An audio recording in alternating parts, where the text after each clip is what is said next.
Okay, we have all been there, right? That really tense meeting or the email chain that just completely spirals out of control. Workplace conflict, it feels inevitable, and let's be honest, it usually feels pretty bad. But what if it didn't have to be? What if conflict could actually be the engine for better ideas and, believe it or not, stronger teams? Today we're going to dive into a framework that helps you turn all that friction into a real strategic advantage. So let's just tackle the big question right up front. Is workplace conflict always a bad thing? I mean, our gut reaction is probably a loud yes, but the reality is, well, it's a little more complicated.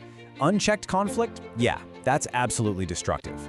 But conflict that's managed strategically, that's where the magic happens. That's where you find better ideas, a deeper understanding of your colleagues, and some real honest-to-goodness growth. The goal isn't to get rid of conflict, it's to learn how to harness it. Now, to navigate all this effectively, you really need a map. And luckily, there's a fantastic framework out there that breaks down our responses into 5 distinct modes, or styles, for handling disagreements. Understanding these 5 approaches is the key. It lets you consciously choose the right one for any given situation, instead of just, falling back on your old habits. And here they are: competing, collaborating, compromising, accommodating, and avoiding. Now, each one has its place, and each one strikes a really different balance between assertiveness, which is basically looking out for your own needs, and cooperativeness, which is, of course, considering the needs of others. So let's break down what each of these actually looks like when the rubber hits the road. First up, we have competing.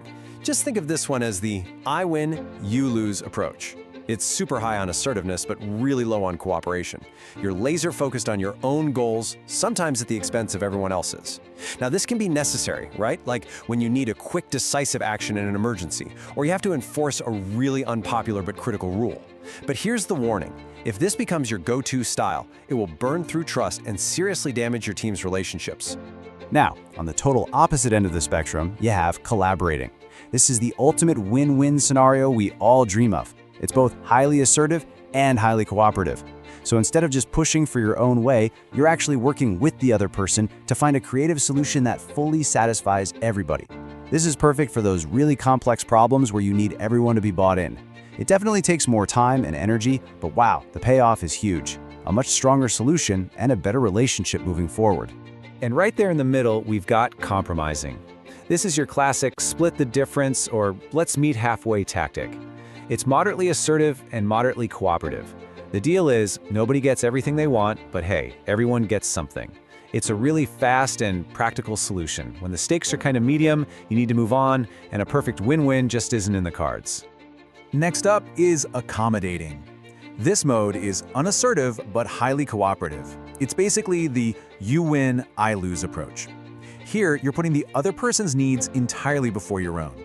Now, this can be a great strategic move for building goodwill, or for keeping the peace when an issue is way more important to them than it is to you, or, when you realize you're just plain wrong. But again, if it becomes your default, your own needs are never going to get met. And finally, we have avoiding. You can probably guess this one. It's the lose-lose mode. It's both unassertive and uncooperative. You just sidestep the issue, you postpone it, or you just withdraw from the situation completely.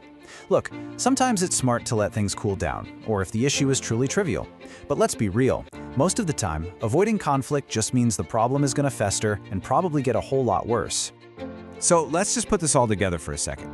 You can see the direct trade-offs right here. Competing is pure assertiveness. Accommodating is pure cooperation.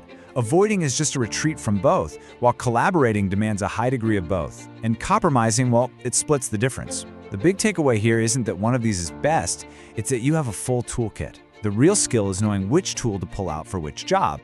Okay, so we've got the theory down, but how do you actually implement this systemically, especially across a big team? Well, this is where we can get a little creative, by using a tool that a lot of you probably already have at your fingertips, your company's CRM. Yep, that's right, your Customer Relationship Management, or CRM system. Now, normally this is for tracking sales leads and customer data, but just think about it for a second. What is a team really?